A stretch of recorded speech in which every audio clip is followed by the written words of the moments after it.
नमस्कार प्यारे साथियों। हम फिर से आ गए हैं टॉपर्स के कॉपी एनालिसिस के वीडियो के साथ। और आज जिस शख्स की हम कॉपी एनालिसिस करेंगे उनका नाम है कनिष्क कटारिया। और इन्होंने यूपीएससी के 2018 के एग्जामिनेशन में टॉप किया था। और आप इनसे भली भांति वाकिफ भी होंगे, काफ़ी ज़्यादा इन्होंने इंटरव्यू भी दिए हैं, इनके वीडियोज़ भी अवेलेबल हैं इंटरनेट पर, आपने देखा भी होगा। तो हम डिटेल से डिस्कस करेंगे। और एक खास बात हमने इनके कॉपी में देखा है कि इन्होंने जो जिस प्रकार से स्ट्रक्चरिंग की है ना आंसर्स की, तो काबिले तारीफ है। तो इनसे आप बहुत कुछ सीख सकते हैं, structuring and to the point, कि कैसे भाई क्वेश्चंस को टू द पॉइंट आंसर करना है, यहाँ से आप सीखेंगे। तो चलिए थोड़ा सा बेसिक हम बात कर लेते हैं इनके बैकग्राउंड की। तो ओरिजिनली ये जयपुर राजस्थान से बिलोंग करते हैं। और इन्होंने अपनी पढ़ाई आईआईटी बॉम्बे से कर रखी है। और before starting the preparation for the UPSC, तो ये जो है ना साउथ कोरिया में as a software engineer in the Samsung company वहाँ पर काम भी करते थे। तो उसके बाद कहीं ना कहीं इनके माइंड में ख्याल आया होगा टू सर्व द कंट्री, तो फिर इन्होंने वो जॉब छोड़कर इंडिया में फिर से इन्होंने यूपीएससी की तैयारी करना शुरू किया था। हालांकि इनके ऑप्शनल जो थे वो मैथ्स थे, तो ये चूंकि इंजीनियरिंग बैकग्राउंड के ही रहे हैं तो इन्होंने मैथ्स ही ऑप्शनल लिया था। अब थोड़ा सा इनके मार्क्स के बारे में हम देखते हैं। तो आप देखिए one of the good marks in the UPSC examination. और टोटल इनको जो मार्क्स मिला है 1121 मार्क्स। और इसमें से रिटेन में 942 मार्क्स मिला है। और खासकर आप देखिए जो मार्क्स में काफी ज्यादा उछाल आपको दिख रहा है, कहीं ना कहीं जो ऑप्शनल में इन्होंने अच्छा खासा मार्क्स लेकर आया है, 361 मार्क्स।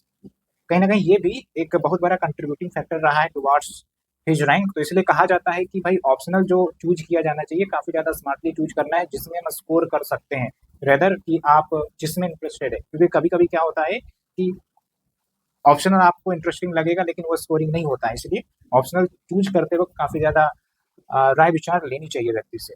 ओके, ये बात हो गई। बाकी आप देखिए जीएस पेपर 1 में इनका 98 मार्क्स और एसए के पेपर में 133 मार्क्स। तो बाकी सब मार्क्स आपके सामने दिए गए हैं, आप यहाँ पर देख सकते हैं। मैंने आपको थोड़ा सा बेसिक ओवरव्यू बता दिया है, इनका पिक्चर आप देख सकते हैं मुस्कुराते हुए। अब हम आते हैं मेन मुद्दे पर। मेन मुद्दा यही है कि हम थोड़ा सा क्वेश्चंस को एनालिसिस करेंगे और देखेंगे कि किस प्रकार से इन्होंने स्ट्रक्चर किया है। तो आपके लिए काफी ज्यादा सीखने वाला चीज होगा और बहुत सारी चीजें यहाँ से आप सीख सकते हैं आंसर राइटिंग के पर्पज से। तो शुरुआत करने से पहले अगर आपने हमारे चैनल को सब्सक्राइब नहीं किया है तो जल्दी जल्दी सब्सक्राइब करिए, हम इसी प्रकार से आपके लिए वीडियो लाते रहेंगे। And definitely it is going to benefit for you in the mains answer writing, क्योंकि अभी आप जाहिर सी बात है मेंस की प्रिपरेशन ही कर रहे होंगे, मेंस आंसर राइटिंग ही कर रहे होंगे। ठीक है, तो समय रहित आप सुधार कर लेंगे तो बहुत बढ़िया होगा। और खासकर जब टॉपर्स के कॉपी, उनकी स्ट्रक्चरिंग, उनका मेथड ऑफ राइटिंग ये सब पता चल जाता है तो आप जो है उसी प्रकार से अपना राइटिंग डेवलप करने लग जाते हैं। ओके, और ये कॉपी विजन आईएएस की है, you can get it from the vision IAS website, वहां से डाउनलोड करके आप जरूर इसे सेपरेटली पढ़ सकते हैं। तो चलिए शुरुआत करते हैं क्वेश्चन के साथ। जो क्वेश्चन है देखिए, what is the role that opposition plays in a democracy like India? In this context discuss whether our parliament can benefit from a shadow cabinet. तो क्वेश्चन को दो पार्ट में दिया गया है, मैं आपको हिंदी में भी पढ़ देता हूँ। भारत जैसे लोकतंत्र में विपक्ष की क्या भूमिका होती है, इस संदर्भ में चर्चा कीजिए कि क्या हमारी संसद छाया मंत्रिमंडल यानी कि शैडो कैबिनेट से लाभान्वित हो सकती है।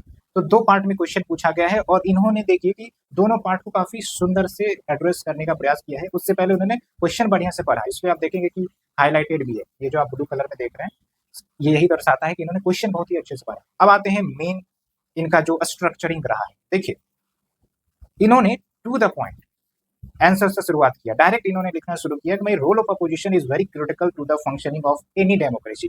अब ये जो किया है ना इन्होंने पॉइंट वाइज इन्होंने मेंशन कर दिया, नहीं तो हम क्या करते राम कहानी लिख देते पूरी, तो वो कहने के गिजबिज होती। लेकिन उन्होंने मेन जो इंपॉर्टेंट पॉइंट है उन्होंने एड्रेस कर दिया, like preventing monopolisation of power या फिर सेंट्रलाइजेशन ऑफ पावर को रोकता है। उसके बाद देखिए it highlight the deficiencies in government policy.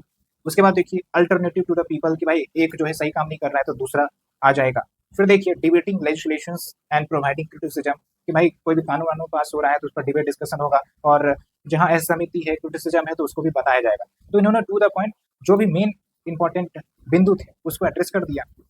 लेकिन इसके साथ साथ जो इन्होंने पहले पार्ट के जो दूसरे सेक्शन को एड्रेस किया कि भाई एक तो ये कि पॉजिटिव हमने देख लिया, और उसके साथ साथ जो प्रेजेंट स्टेटस चल रहा है उसको भी इन्होंने मेंशन किया है कि भाई क्या है कि अभी हाल के समय में जो अपोजिशन है वो निगेटिव कारणों से भी न्यूज में है, like disruption in the parliament, political horse trading होता है टू डिफीट द गवर्नमेंट। उसके बाद इंडल्जिंग इन बेसलेस एलिगेशन, कोई पुख्ता सबूत सब के बिना भी आरोप लगा दिए जाते हैं, तो नेगेटिव पर्सपेक्टिव इन्होंने लिख दिया है। ठीक है, तो इसी को कहते हैं डायवर्सिटी, कि ए और बी दोनों एड्रेस कर दिया। रोल में एक पॉजिटिव भी है और थोड़ा सा जो प्रेजेंट इश्यू चल रही है उसको भी इन्होंने एड्रेस किया है। उसके बाद देखिए, अब आते हैं सेकंड पार्ट पर। तो जब सेकंड पार्ट में आए हैं तो उन्होंने शैडो कैबिनेट को डिफाइन किया, क्योंकि हो सकता है शैडो कैबिनेट कुछ अच्छा कीवर्ड लग रहा है, लेकिन थोड़ा डिफाइन करने से चीजें सही लगती है। तो शैडो कैबिनेट को डिफाइन करके इन्होंने कहा है कि like in which mirrors the cabinet of the government, कि जो आपका मेन कैबिनेट होता है, मेन गवर्नमेंट होता है, और शैडो कैबिनेट में होता क्या है, जो अपोजिशन मेंबर्स होते हैं वो सब मिलके सो कॉल्ड कैबिनेट बनाते हैं, लेकिन वो एक्चुअली गवर्नमेंट की फंक्शनिंग नहीं करते हैं। ठीक है, उसके बाद इन्होंने फिर जो मेन क्वेश्चन की डिमांड है उसको एड्रेस किया है कि भाई ये गवर्नमेंट पॉलिसीज को इफेक्टिवली ट्रैक करते हैं, मेंटेनिंग कंटिन्यूटी इन एडमिनिस्ट्रेशन, अगर पावर चेंज हो रहा है, सत्ता बदल हो रहा है, और ये अगर पावर में आ जाते हैं तो फिर यही कैबिनेट जो है कंटिन्यू हो जाएगी, जो अपोजिशन की कैबिनेट है, जो भी अपोजिशन में बैठी हुई है। उसके बाद देखिए, highlighting the lacunas in government policy making. ठीक है, तो इन्होंने एड्रेस किया। फिर देखिए, इन्होंने फिर रेलिवेंस की भी बात की कि भाई its relevance in Indian parliament is still not strong, क्योंकि आप क्वेश्चन को थोड़ा सा ध्यान से पढ़ेंगे ना, यहाँ पर क्या दिखा है, discuss whether our parliament can benefit from the shadow cabinet or not. तो इसका मतलब क्या है कि भाई आपको दोनों व्यू रखने हैं, कि हाँ भी और ना भी, उसके बाद बैलेंस करके आंसर लिखना पड़ेगा। तो इन्होंने हाँ वाली तो बात कर दी, यहाँ पर अभी हमने डिस्कस किया, लेकिन यहाँ पर कुछ इन्होंने ना वाली भी बात की कि इसके रेलिवेंस जो है थोड़ा सा लिमिटेड हो सकते हैं। क्यों? क्योंकि हमारे देश में दो पार्टी सिस्टम नहीं है, मल्टीपल पार्टी सिस्टम है इंडिया में। उसके बाद देखिए, vast options will lead to power struggle. उसके बाद देखिए, even for this body like seen in the government cabinet. तो ये कुछ पॉइंट्स जो है लिमिट करता है शैडो कैबिनेट के रेलिवेंस को। उसके बाद जब इन्होंने कंक्लूड किया तो कंक्लूजन भी लंबा चौड़ा नहीं लिखा, क्योंकि मेन जो है बॉडी को आप एड्रेस करते हैं कि नहीं, वो ज्यादा मायने रखता है। अगर आपने उसे एड्रेस नहीं किया तो उतना ज्यादा आपके कंक्लूजन मायने नहीं रखेंगे। तो यही बात को ध्यान में रखते हुए इन्होंने जो कंक्लूजन से इंड किया कि भाई ठीक है, जो आइडिया है शैडो कैबिनेट का क्रेडिबल है, लेकिन it is also important to look into the pros and cons before accepting it. और ऊपर आप देखिए, प्रोज एंड कॉन्स ही बताने का इन्होंने प्रयास किया था।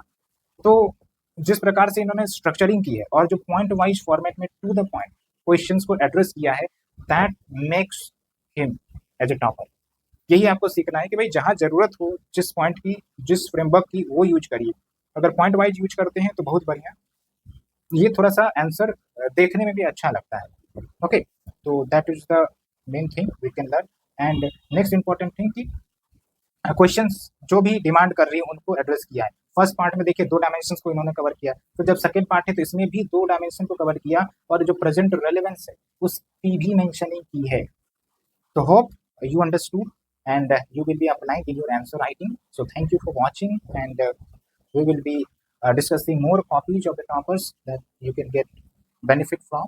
So thank you. Keep supporting, keep subscribing, keep liking the channel. Thank you.